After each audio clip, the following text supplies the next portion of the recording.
thanks so much, Melody, for inviting me out for... We had coffee earlier, but at least we'll have some water now.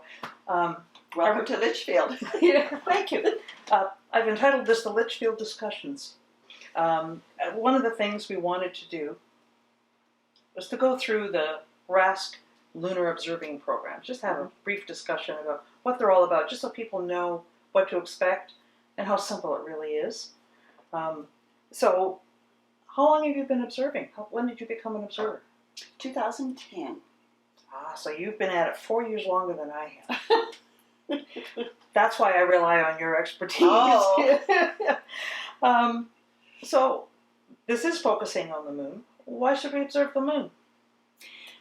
Well, I've heard people complain that when the moon is in the sky, they can't do deep sky.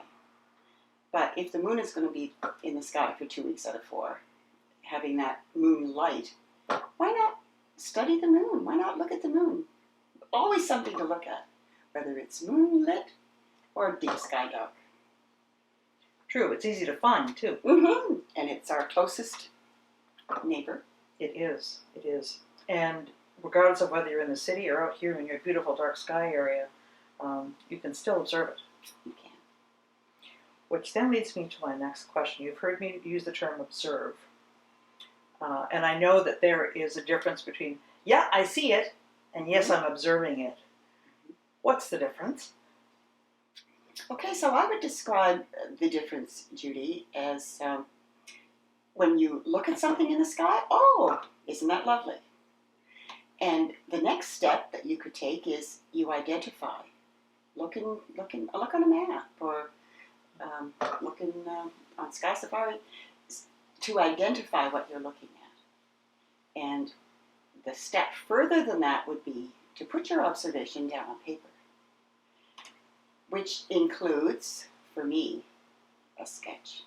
So when you're putting your observation on paper, date, time, where you are, the object you're looking at, what the sky conditions are,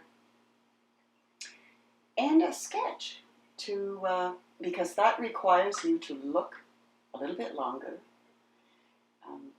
and I think really fully appreciate this moment that you are observing something in real time, not a photograph, not this is real time. This is starlight coming into your eye. And watching how the seeing in transparency actually shifts what you're seeing slightly. Sometimes ever so slightly, other times a lot, but you still see that same object under different variations of light. Yeah. Yeah. So by looking at something, identifying it, and then observing to the point of putting your observation on paper, sketching is optional, but I love sketching. And I know you do. Yes. Okay. I know that the very first certificate that I earned was Observe the Moon. And it was in a binocular version, I might add, because at that point I really wasn't into telescopes to any great degree, and plus I was learning how to observe. So that we'll get into that one in a minute, but the one program that anybody can do, whether you're a RASC member or not, is the Explore the Universe. And in that is a section called Observing the Moon. There are 32 pieces that you can view on the moon, everything from the lunar phases to the basins or the mare, as well as the impact craters that they list. You only have to do 16 of the 32 to complete that section, yes. Those are also transferable to other programs for the moon. If you do those observations, they're transferable to Isabel Williamson. Yeah. That's the program that I basically started to sketch, and I use that term loosely. I guess that's one thing we should discuss in terms of sketching, but we'll get into, maybe we can discuss that now. Well, first thing I would like to say that sketching does not require talent. That would be lovely, but it's not a requirement. Yeah. I can appreciate that, yes. A sketch is only to record your own observation for yourself. Yeah. So whether it's you do it to your own standard. You don't. It's not to anybody else's standard. Yeah, it's to elicit that memory too. I mean, Mhm. the sketch is attached to your log. Yeah. You know, date, time, what equipment you use, the conditions of the night or day, depending on when that moon is up, so that it elicits that memory back again when you go back 2-3 years or longer.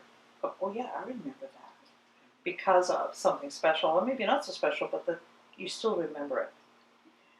I know that when it was suggested to me to sketch, and they use the word draw, and I used to say that there's a disconnect somewhere between here and here. They just don't match. What I see and what I draw do not match each other. But over the time, and I think it's learned, as you can appreciate, it's something that you start very, very basic and then build up. And you get better at it as time goes on and as you practice it, as with any skill. Right? So what encouraged you to, or made you decide to start sketching with everything you observe? It happened one night when I was just beginning to explore the universe. And that was about 18 months after I first got my binoculars. And one of my favorite things to end the evening observing was Kemble's Cascade. Mm-hmm. So for 1.5 years, I had been looking at Kemble's Cascade with binoculars. And then I started Explore the Universe. And I was recording.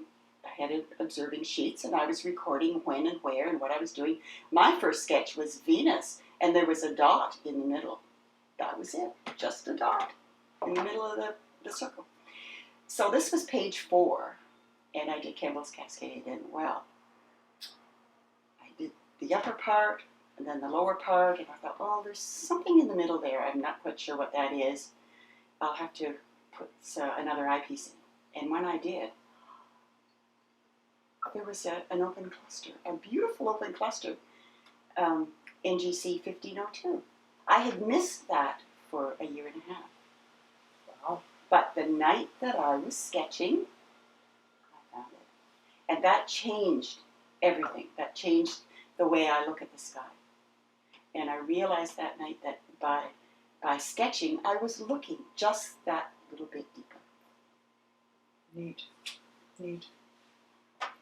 So, Explore the Universe is a very basic, easy program for anyone to pick up. Mm-hmm.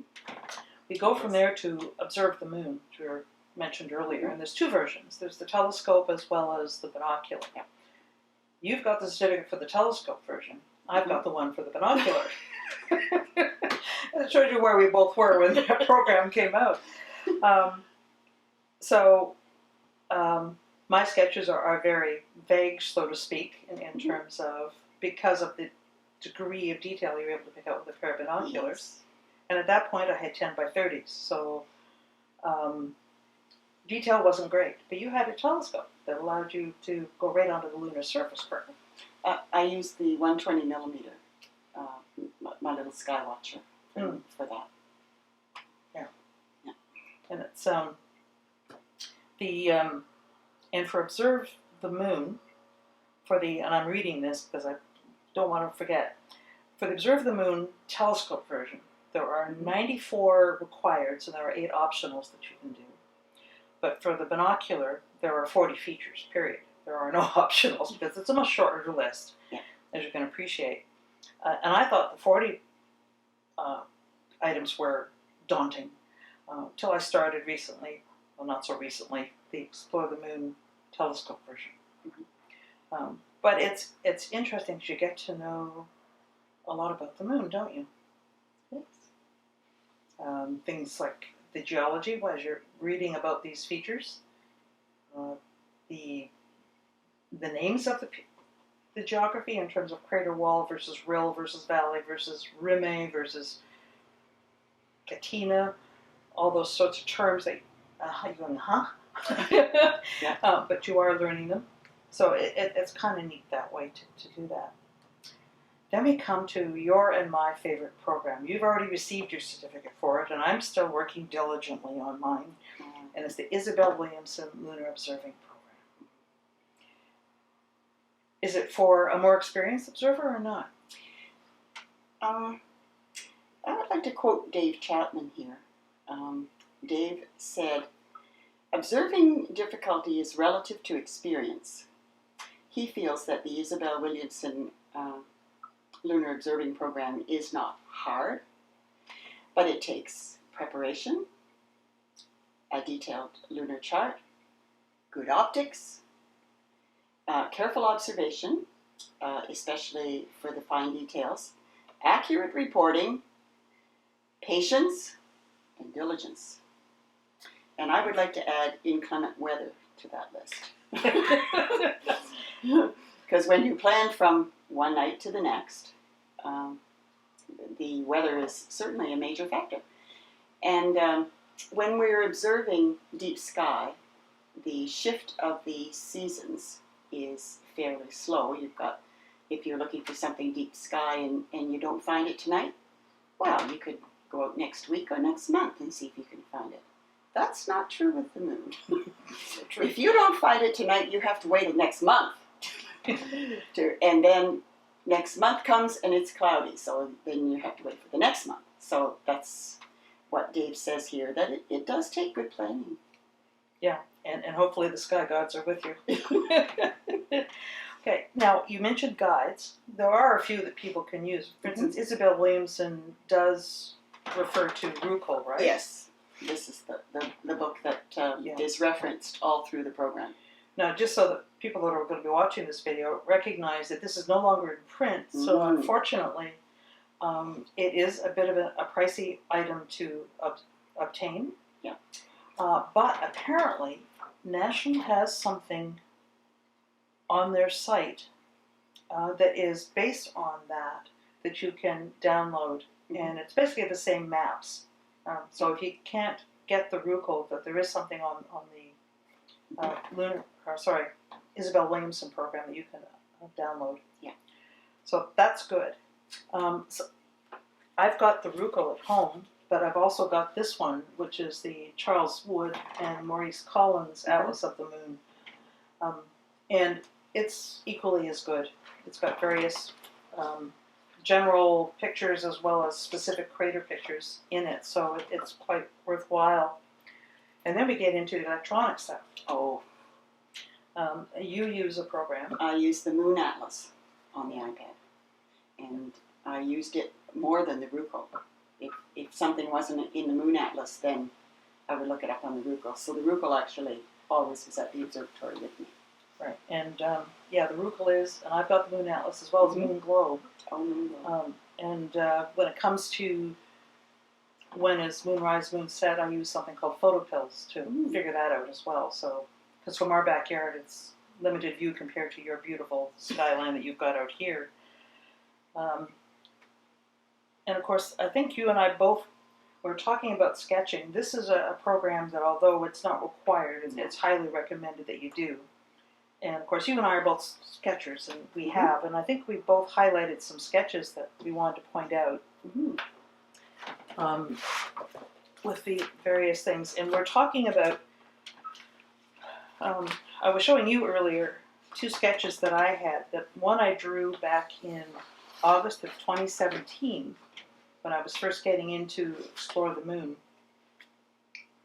And it was with the northern limb showing Babbage and Harpalis in Mare Frigoris, as well as Fuso. And it was very, very elementary, shall we say, compared to the diagram that I drew 2 years later in March of 2019, which is highly detailed. So it is something that you can keep as simple as you want, or you can develop your skills and make it more detailed, right? That's right. And you have something there that you wanted to Well, point out as well. I have to say that sketching does improve a little bit over the months and years. And my first observation for Isabel Williamson was in 2013. Okay. So this was a 7-year project. But I set it aside at times to do other things, and then would pick it up again. So I have a sketch here of one of my very first ones, and then the last observation I made was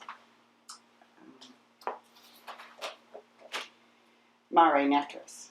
And I can see a difference in what I wrote, in my reporting, and the sketch is a little bit better, I think. But the sketch is still for yourself anyway. That's right. Yeah. Of course, along with the now Isabel Williamson has, I've got the numbers right here, 135 objects. Now, some of those objects are singular, some of them are multiples, but nonetheless, there are 135 areas of the moon that they want you to look at.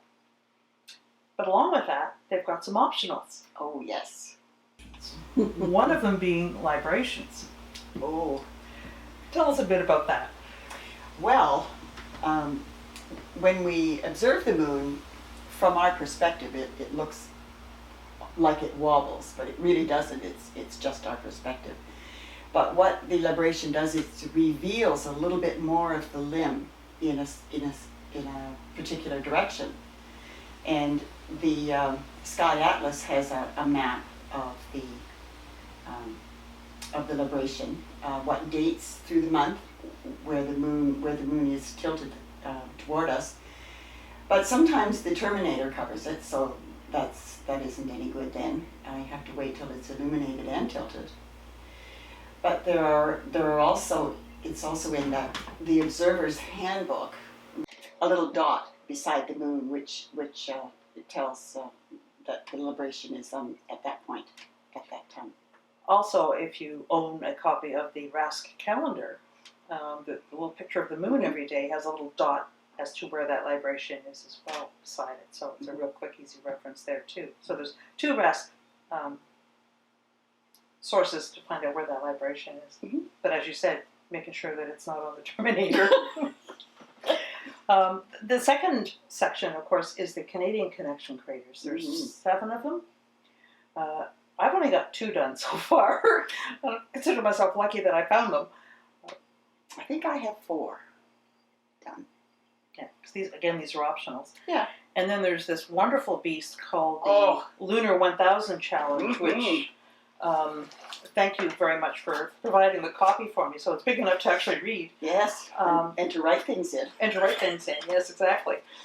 But so far, I know you haven't counted yours, but I've been counting mine because I figured out how much do I have left? I've got 424 so far, so I'm quite happy with that. Yeah. So there are 3 optional sections: the lunar librations, the Canadian connection craters, as well as the Lunar 1000 challenge. So if you're bored with doing the 135, there are other things you can't be doing with that program. So what kind of logbooks do you maintain? I mean, obviously the programs have one, but are there other logbooks that you maintain? I just use the programs, and I like to have one observation has a whole sheet. I like to have lots of room to write. And when I printed off originally the Isabel Williamson, it was double-sided, and I got about 12 targets completed, and I realized that isn't enough room. So I had it reprinted and just one side, because some of the challenge observations in Isabel Williamson, it's nice to have another space to sketch and to write notes, because I needed more than just that little bit of space. And the other thing I use is my journal. This is the book that's closest to my heart. Everything I do, everywhere we go, everybody that visits us, goes into my journal, and also lots of sketches. So that's the 2 things I use. What about you, Judy? Well, I do maintain books, as you can see. This is Isabel Williamson. This was Explore the Universe. I do have another one that I maintained specifically for the moon. So this was the programs once I've got the certificate, along with just general observing of the moon over the years, so that all my lunar observations are in one. But I also maintain this big beast, which I consider my general astronomy log. And there's a couple of things that I do within it. One is all the objects that I observe are alphabetized. If it's a constellation, I use the 3-letter acronym for it, so that's what I use to alphabetize it with. comets, so just comet, that sort of thing. But these are my general observing, so that for instance, any observation I had, say, regarding Aquila is here under Aquila. So I've got 3 pages for Aquila. There's some other ones like Jupiter. I think I've got 19 pages on Jupiter. So it's all here, so I can very quick reference it. But the other thing I do is I maintain a logbook like you do, sort of, except I wait until my evening is finished, and I enter it electronically into the date, the time, where I was, and then the objects. Was it constellations, the moon? Was it asterisms? What stars? What clusters? And I actually separated out the Messier objects for some strange reason. I'm impressed. So that's the way that I maintain my logs. But I'm sure we can both agree that however way you wish to do it, Absolutely. is your way of doing it, right? It's how our brains work and how we keep track of things, right? True. So, do you need special paper and pencils to when you sketch? Do you use anything special? No. The Isabel Williamson, an artist friend of mine, suggested a light cardstock because it was easy to sketch on and because it erased well without leaving any smudges. So I switched to a light cardstock for that. But normally it's just paper, and my favorite pencils come from Staples. And these are HB number 2. Yeah, and I took your lead, and I used them too, and they're wonderful. Yeah. They actually do erase beautifully when you want to, and they do the shading nicely too. And you do need a good eraser.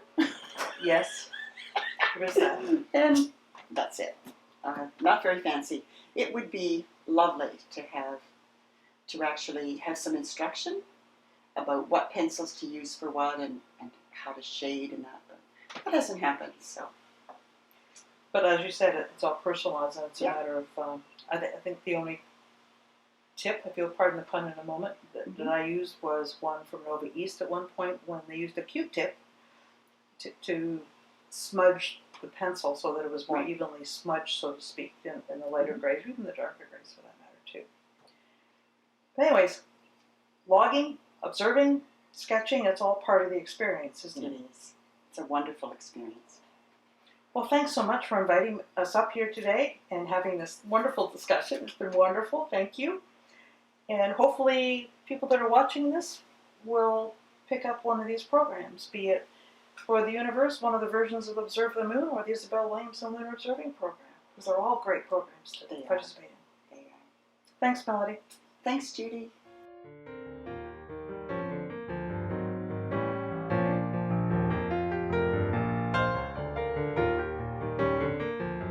Also in the Observer's Handbook, month to month. That's right.